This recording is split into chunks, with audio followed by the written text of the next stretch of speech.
যে একটি আয়তকার ক্ষেত্রের কর্ণের দৈর্ঘ্য 15 মিটার এবং তার দৈর্ঘ্য প্রস্থ অপেক্ষা 3 মিটার বেশি। তাহলে একটা আয়তকার ক্ষেত্র নিলাম।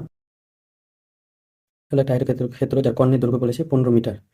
15 মিটার কর্ণের দৈর্ঘ্য এবং তার দৈর্ঘ্য প্রস্থ অপেক্ষা 3 মিটার। তার প্রস্থ বলে দেওয়া নেই, তাহলে প্রস্থ আমরা এক্স মিটার ধরে নিলাম, তাহলে দৈর্ঘ্য হয়ে যাবে 3 মিটার বেশি, মানে x+3 মিটার।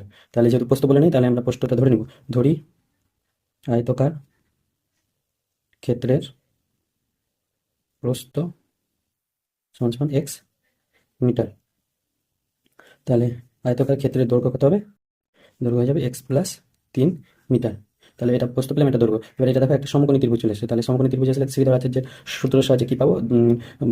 অতিভুজ স্কোয়ার ইকুয়াল টু ভূমি স্কোয়ার প্লাস লম্ব স্কোয়ার। দেখো শ্রীধর শ্রীধর আচার্যের সূত্র থেকে পাই, অথবা প্রশ্ন অনুসারে লিখলেও হবে, অসুবিধা নেই। তাহলে লম্ব স্কোয়ার প্লাস ভূমি স্কোয়ার মানে এক্স স্কোয়ার প্লাস x+3 তার স্কোয়ার ইকুয়াল টু অতিভুজ স্কোয়ার মানে 15 স্কোয়ার।